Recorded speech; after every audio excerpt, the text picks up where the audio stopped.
Hi everyone, and welcome back to our channel. Today we're going to show you how to watch Netflix for free on your mobile device.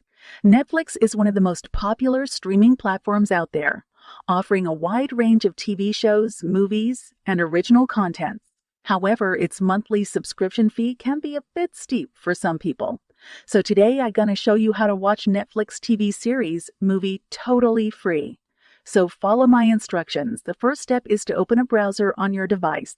You can use any browser you prefer, such as Google Chrome, Mozilla Firefox, or Safari. Simply click on the browser icon on your device's home screen to launch it.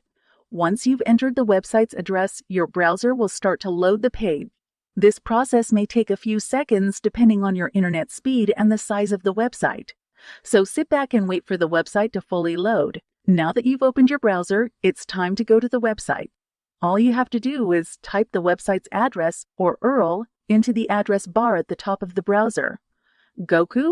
You would type that into the address bar and press enter.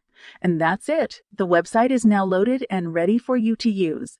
Browse the site, explore its content, and enjoy the experience.